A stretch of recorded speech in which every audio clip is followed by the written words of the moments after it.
Establishing links between personalities allegedly involved in an illegal practice is crucial to any investigation, perhaps much more to the ongoing probe on illegal pogos. Thus, senators tried earnestly to get more telling revelations from resource speakers believed to be somehow linked to dismissed Banban Mayor Alice Guo to not only get a for it. Daniel Manalastas tells us more. Hindi kayo lovers in Pogo? Ay, hindi po, Your Honor. Just friends and not lovers. This is what Sual Pangasinan Mayor Liseldo Calugay insists his relationship with Alice Guo as he faced the Senate panel on his hearing about Pogo and issues hounding the dismissed mayor. But senators brought out photos showing what could be a possible romantic relationship. Wala pa rin kayo relasyon? Wala po, Your Honor. Ano ito? Pareho naman kay t-shirt, pareho blue, polo. Your Honor, marami naman pong magkakaparehas pong gamit, Your Honor. Ayaw pa rin talaga umamin na nagkataon lang. Wala naman po kaming relasyon, Your Honor. Ano yun, nagkataon lang, pareho kayo? Pareho kayong t-shirt? Ha? Hindi ko nga po alam may ganun picture po eh. Pati yung couple shirts ninyo, nagkataon din. Na-flash na. Oh. Tama? Opo, Your Honor, nagkataon. Nagkataon din. Senators also brought up pictures showing Calugay allegedly giving Guo flowers. Kailan yung una nakilala si love mo? Hindi ko po love, Your Honor.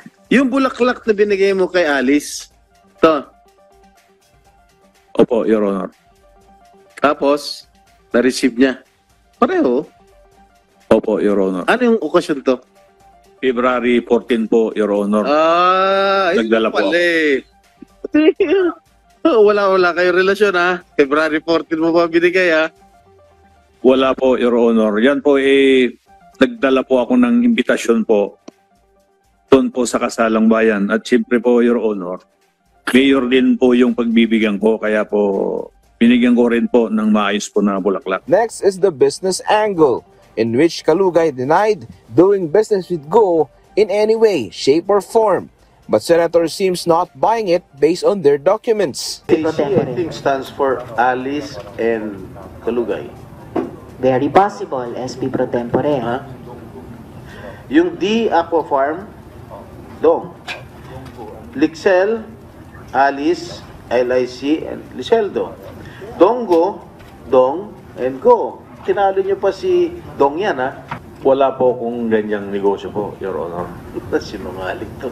The PAGCOR meanwhile floated this allegation to the Philippine National Police regarding the alleged bribery. Kapani-paniwala ba yung ganyang impormasyon na mayroon daw mataas na BI official na tumanggap ng 200 million para patakasin si Guo Huaping? Meron pa bang ibang mga di umanong sinuhulan? Pinag-usapan na yung sa border immigration. Hindi ko lang alam, ma'am, yung exact amount, including PNP officials. Pero hindi ko pa rin ma-confirm yun, ma'am. Alin pong PNP units ang binabanggit sa usap-usapan?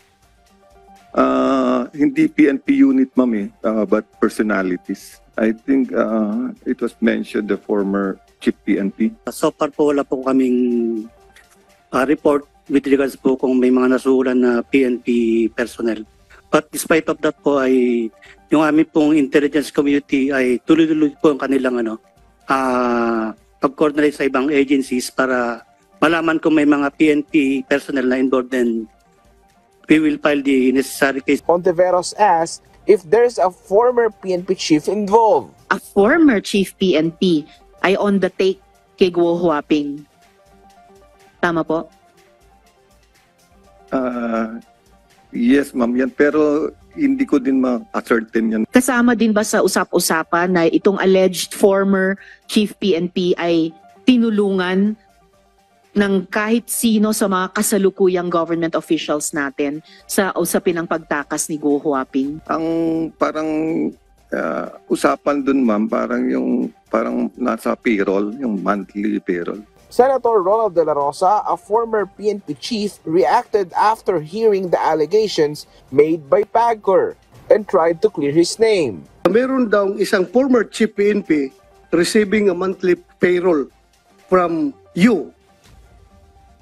Pwede bang malaman kung sino itong former chief PNP? I'm concerned because I am a former chief PNP. Baka mamaya, mayroong lalabas na script dyan na si Bato ay tumatanggap ng pera galing sa'yo.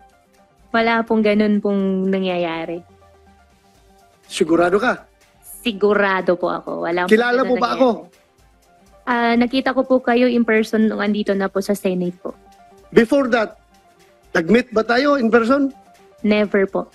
I don't have any confirmation, but I'm sure you're not the one, I think. Daniel Manalastas from the National TV for a new and better Philippines.